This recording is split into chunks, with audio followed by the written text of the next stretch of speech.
Hello and welcome to part 50.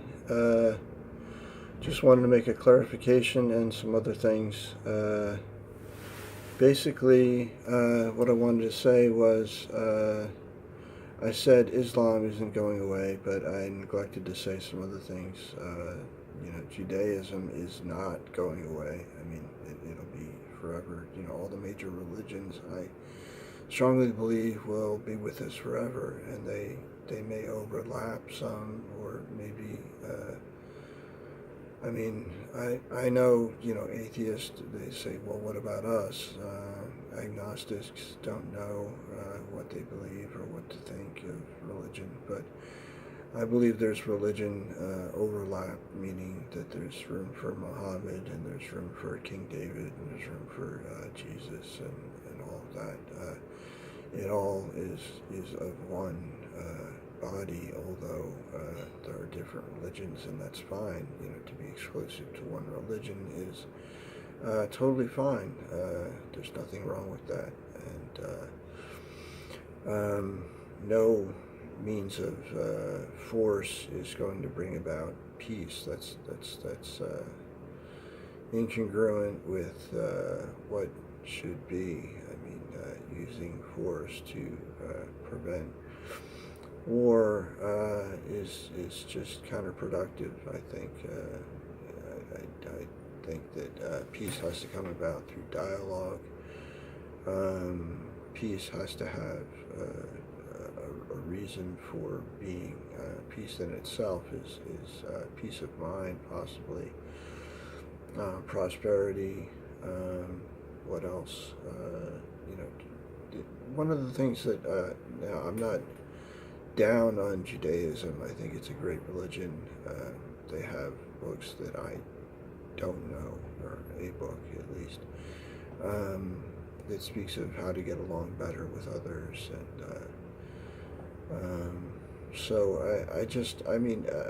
I don't want people to dislike Judaism. That's just wrong.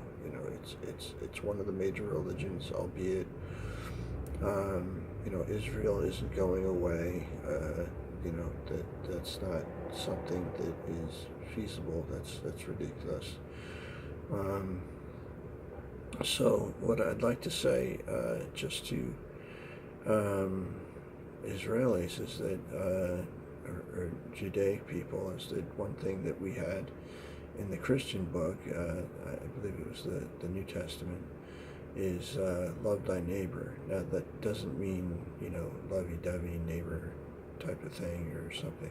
I'm sort of making a joke out of it, but it's not a joke. It means like brotherly love, or love thy neighbor in a reasonable way. Maybe a handshake or a pat on the back is as far as it ever. Caring about them is maybe more what I'm speaking about, and so maybe love thy neighbor could mean care about the Palestinians, care about. I know this is a little dramatic right now, but care about Iranians. They may not have things quite right now. We know that their governmental system may not be quite right. So one of the things that I think we should work on is having the right government, having good infrastructure, meaning not just getting around, but also having the right elements of a society, hospitals, post office, banks, food stores, clothing stores, whatever, and then being able to get to all these places conveniently. So these things are important. I talked of safe train to, from Gaza to the West Bank, or maybe Tel Aviv to Jerusalem, something of this ilk. These things are important, and I think we should focus more on nation building.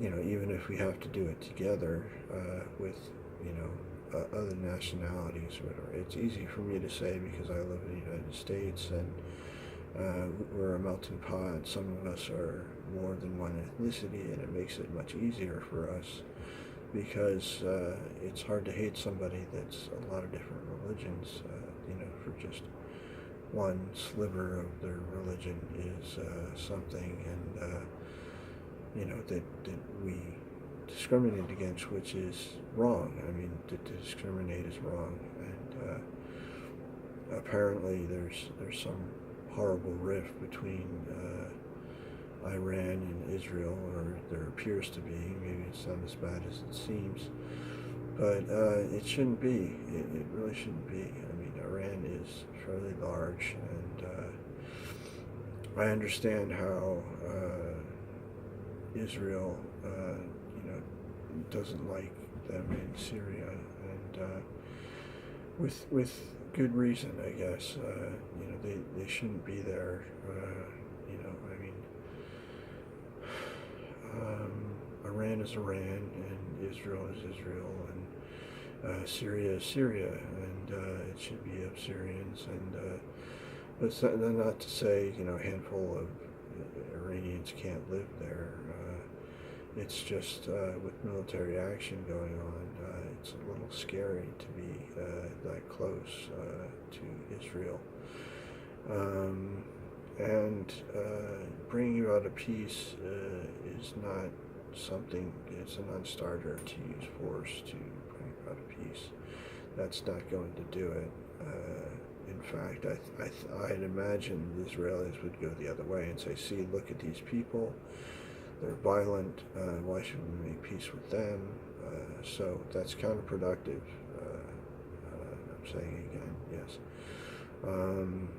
But by the same token, I think Israel has to realize their options. And I know one is to do nothing, possibly in their minds, but I don't foresee it. I think they're good people, and we'll find a way to the peace table, whether it be just meeting with one special envoy or something from the UN, or talk to the U.S. about it. I don't know. I don't know if the Trump administration is up to this task.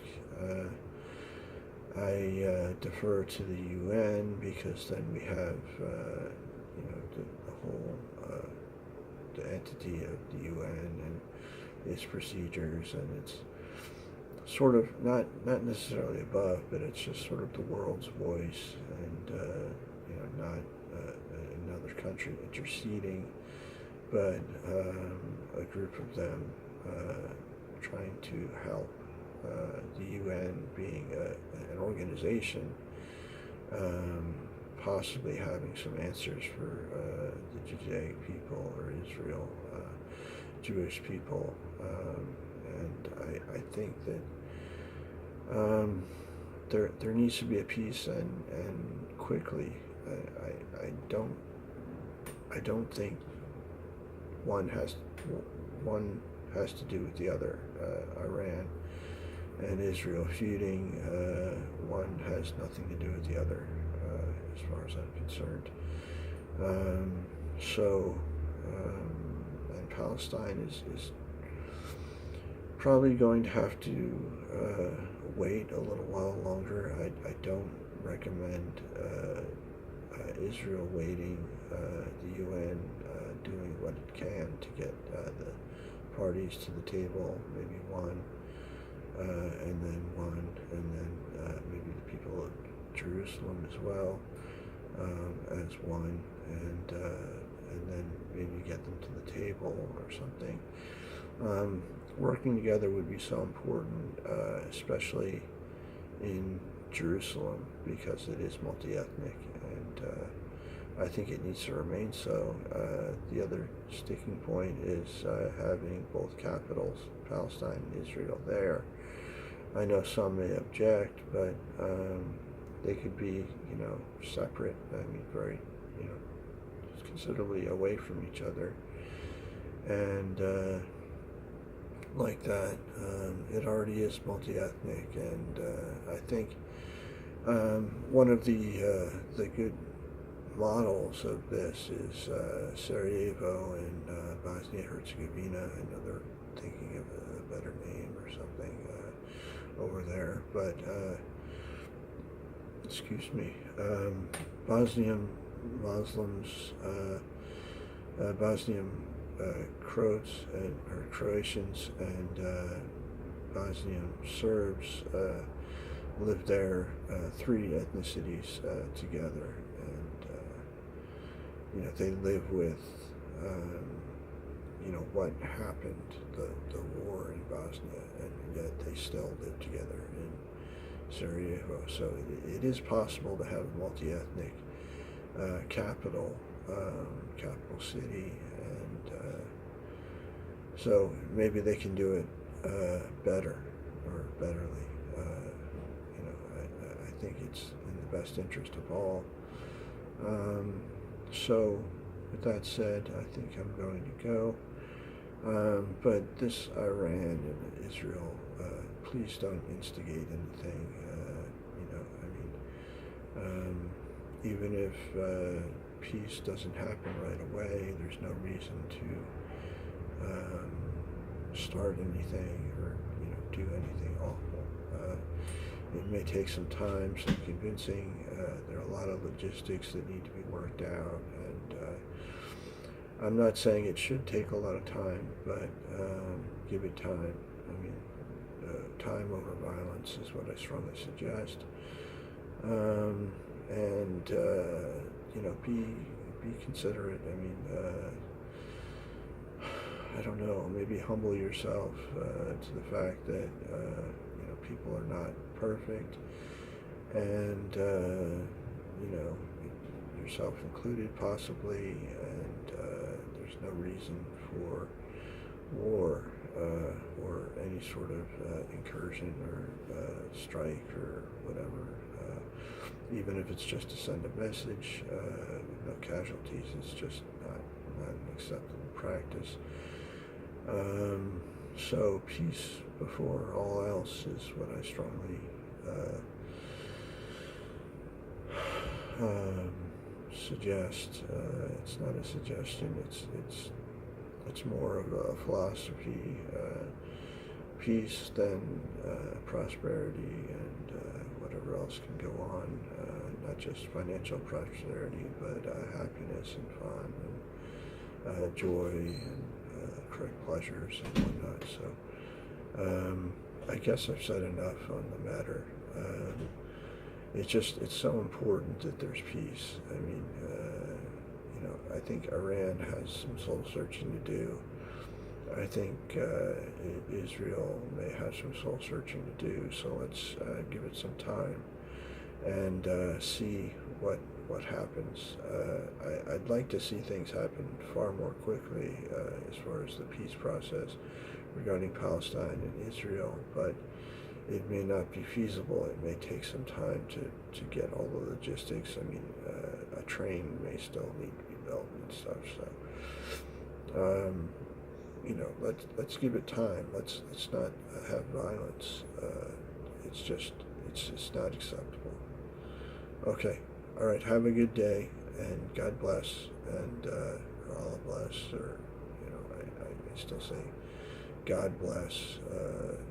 There's one God above all, and then there's the universe, which may have even a higher power than God, or I speak of the greater universe sometimes. But so higher power bless, and God bless, and have a great day. Okay, bye.